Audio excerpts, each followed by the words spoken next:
నమస్తే, welcome to our channel.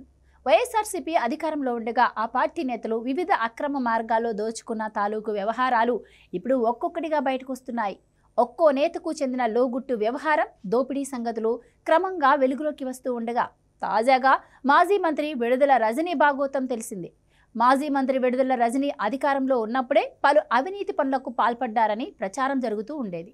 కానీ అధికార బలం కారణంగా ఆమె వ్యవహారాలు అంతగా బయటకు వచ్చేవి కావు.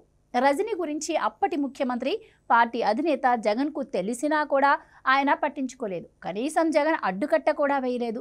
ప్రజాధనాన్ని దండుకుంటే రాబోయే ఎన్నికల కోసం ఆ డబ్బు ఉపయోగపడుతుంది అనే ఉద్దేశంతో ఆయన ఊరికే ఉండవచ్చు.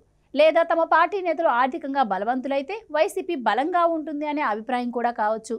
మొత్తానికి జగన్ విడుదల రజనీనే కాక మరే ఇతర నేత అక్రమాలకు కూడా అడ్డుకట్ట వేయలేదు. అలా మంత్రులు, వైసీపీ నేతల కారణంగా ఎంతో మంది ప్రజలు బాధితులయ్యేవారు. ఈ క్రమంలోనే విడుదల రజనీ బాధితులు తమ గోడును ఎవరికి చెప్పుకోవాలో తెలియక అల్లాడారు. ఇప్పుడు ప్రభుత్వం మారడంతో బాధితులంతా బయటకొచ్చి తమకు జరిగిన అన్యాయాన్ని సీఎం చంద్రబాబు, మంత్రి నారా లోకేష్కు కొన్ని చోట్ల పోలీస్ స్టేషన్లలో ఫిర్యాదులు చేసుకుంటున్నారు. విడుదల రజనీ జగనన్న కాలనీ పేరిట తమ వద్ద భూములు సేకరించి కమిషన్లు వసూలు చేశారని, ఇవి ఇప్పించాలని జూన్లో చిలకలూరిపేట మండల రైతులు ఎంపీ లావు శ్రీకృష్ణదేవరాయలను కలిసి మొరపెట్టుకున్నారు. చిలకలూరిపేట మండలం పసుపుమర్రుకు, గుడిపూడి గ్రామాల రైతుల నుంచి 200 ఎకరాలను మాజీ మంత్రి రజనీ అనుచరులు సేకరించారు. దాదాపు 32 మంది నుంచి తొలుత 50 ఎకరాలు సేకరించారు. ఈ వ్యవహారంలో తమకు రజనీ నుంచి 1.16 కోట్లు రావాల్సి ఉందని రైతులంతా పోలీసులు, ఎంపీకి ఫిర్యాదు చేయగా ఆ మొత్తాన్ని ఇప్పించారు. ఇక తాజాగా రజనీ వ్యవహారం మరొకటి బయటకు వచ్చింది.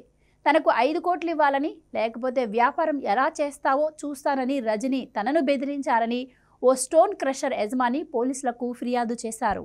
తనతో పాటు ముగ్గురు కలిసి స్టోన్ క్రషర్ నడిపిస్తుంటే మాజీ మంత్రి రజనీ బెదిరించారని ఎడ్లపాడుకు చెందిన నల్లపనేని చలపతిరావు ఆరోపించారు. ఆమెకు వత్తాసుగా అప్పటి విజిలెన్స్ ఎస్పీ జాషువా కూడా డబ్బులు ఇవ్వకపోతే 50 కోట్ల జరిమానా చెల్లించాల్సి ఉంటుందని బాధితులను వేధించారు. దీంతో చేసేది లేక 2.20 కోట్లు రజనీకి, ఆమె అనుచరులకు ఇచ్చామని ఆయన గుర్తు చేశారు. వాటిని ఇప్పుడు తిరిగి ఇప్పించాలని బాధితులు కోరుతున్నారు.